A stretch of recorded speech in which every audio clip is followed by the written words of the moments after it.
Today my video is going to be getting comfortable in front of the camera. It's cold beer.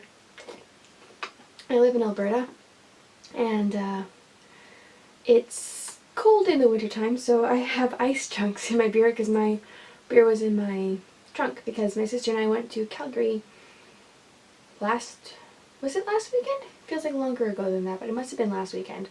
We had this whole trip planned together. Part of our trip was to get drunk at night. We didn't finish the whole case, so I might do that today.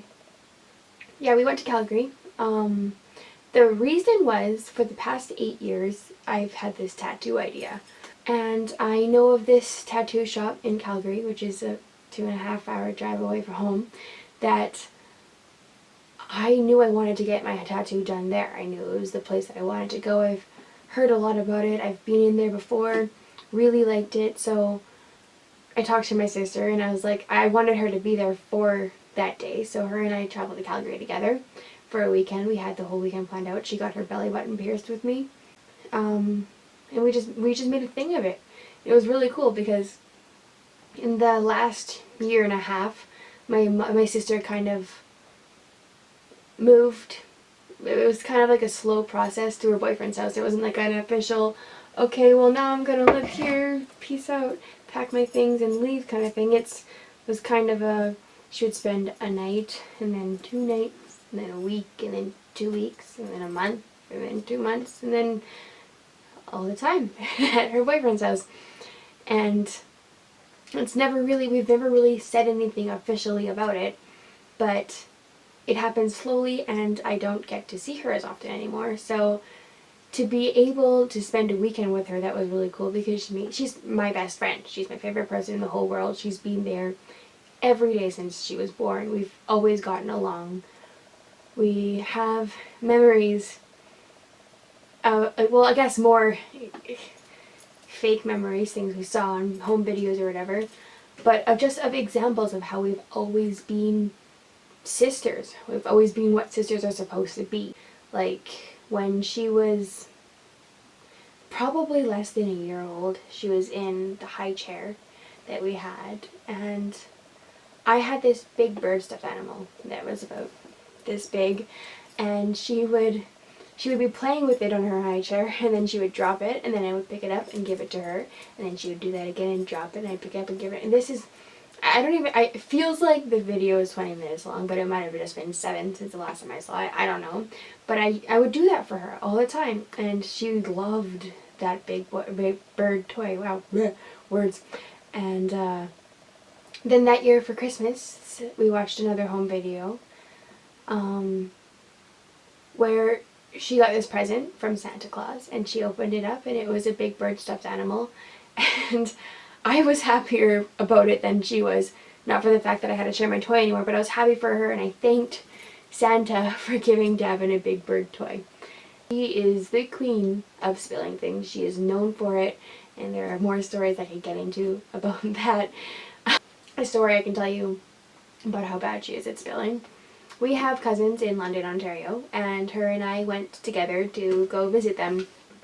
I guess it was a few years ago now. It feels like last year, but it's been a few years. Should probably go back. And we spent the entire summer there. Our cousin basically made us an offer where we would go spend the summer with them, and we would just watch their kids while they were at work and then do whatever any other time, visit family kind of thing.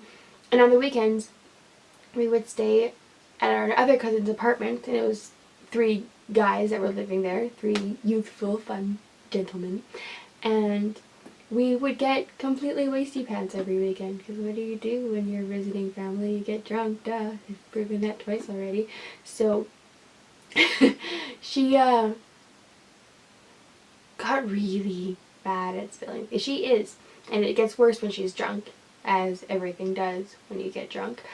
So she was threatened to be given a sippy cup on more than one occasion, and it was everywhere she went. It didn't matter. She would be leaning back and having a conversation, and her foot would slightly bump the coffee table, and like 9 drunks would fall over. It was ridiculous. It was actually comical. It was too much. So there was one night we were sleeping over at that apartment, and my cousin had fallen asleep, and Davin and I were not tired, and it was 5 in the morning, so we were just hanging out and trying to be quiet and peaceful, you know, just hanging out and stuff. And then we ended up pulling an almost 24-hour, and we had decided that it was time for our cousin to wake up. So we started screaming at him, yelling his name, shaking him, doing whatever we could to wake up. Nothing was working. So after, I'm going to say 15 minutes of us struggling to try to wake this guy up, like over the top excessively, don't know how he didn't wake up, we just went back to having conversation. And, hold on, I lost where I was. Yeah, so we were just like hanging out or whatever, and I'm gonna say about 30 minutes to 45, 30, a half an hour to 45 minutes about went by. Wow, cannot talk all of a sudden. Davin noticed a driplet on the floor, and she kind of whispered, "Kind of think I might have spilled a little bit of that juice," and she very quietly said that, and she was across the room. And my cousin immediately woke up and stared at where she thought she thought she spilled the juice, and then just kind of looked and went back into a slumber. I bought her a bottle of wine from work. It's a wine I just found out about. I went to this wine tasting for work not too long ago, and I'm not the biggest fan of wine in the whole world. I find it completely repulsive.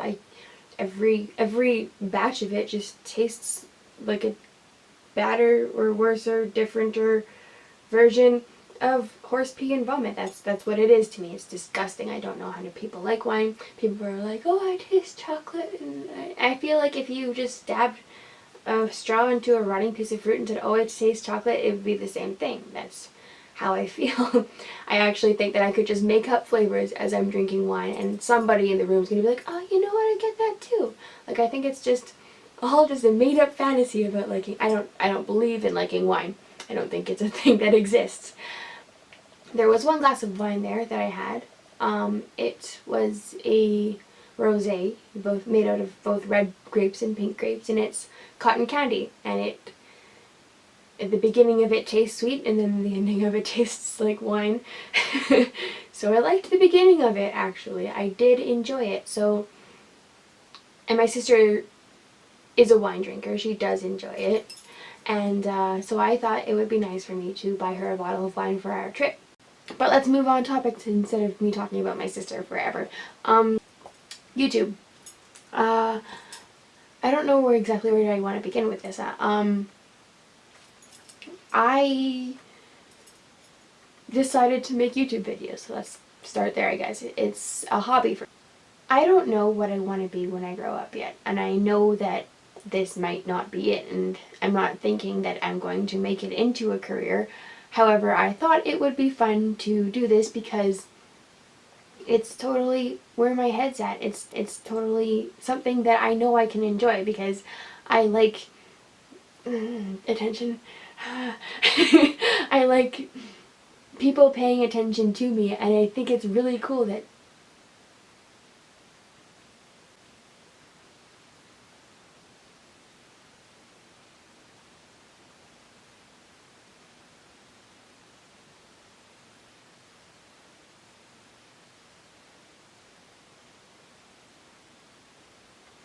someone from across the planet might click on a video that I made and watch it. I think that's really cool. And I think YouTube has kind of turned into its own kind of community. I honestly don't think that the people who created YouTube saw it becoming what it is. It's incredible. It's something that can be used for anything. It can be the people that want to show off their musical talents can do that. The people who want to talk about issues that they have going on can do that and get response and reflection of what they're talking about. And it's a great way to advertise. It's a great way to express and do anything. It's really, really cool. For my sake, it's a great way to have an audience. Even if it's just one guy that happens to fall across one of my videos. see what I can tell you about me. I'm 20 years old. I'm going to turn 21 in February, and for my 21st birthday, I am going to Disneyland because I am a kid.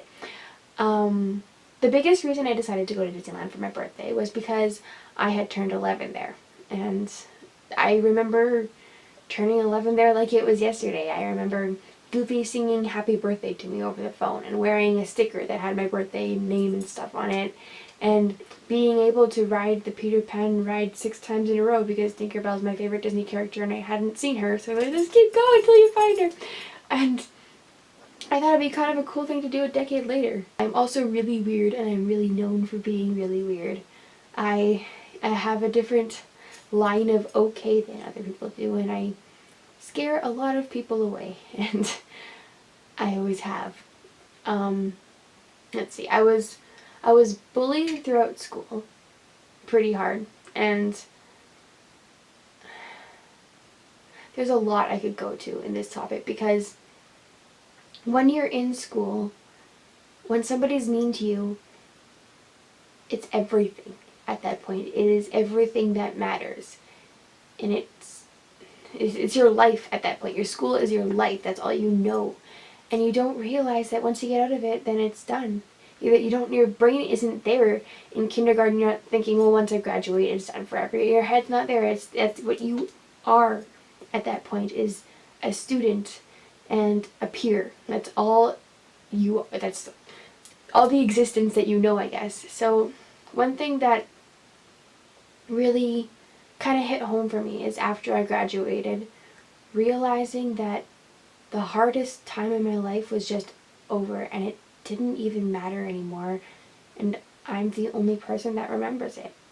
I will have people that used to be mean to me when I was in school run into me and be the first to say hi. And the really cool thing for me is making friends in school was a very hard thing for me, and I would fall in and out of friendships every year of my life. But the friends that I have now, the ones that are really close, have been there for years, and that's something that I didn't expect to happen. Well, I swing a lot. I am a swing set champion.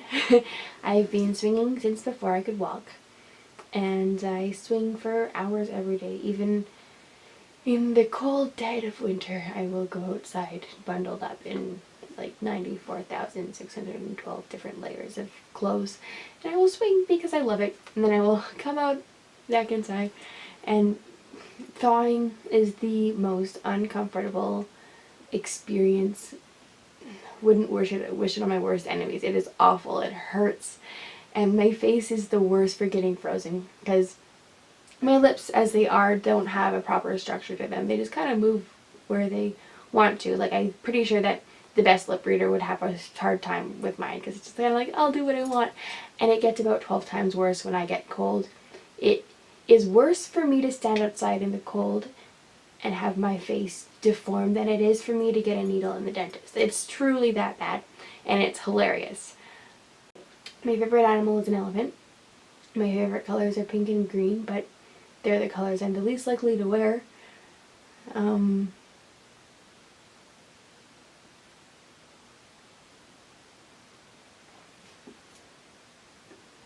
I am a fan of jewelry. I'm running out of things. I might as well just end this here then, because I apparently am no more interesting than just that. I have no other things I could possibly say right now. I am all out of words. Just remember, the camera adds 10 pounds.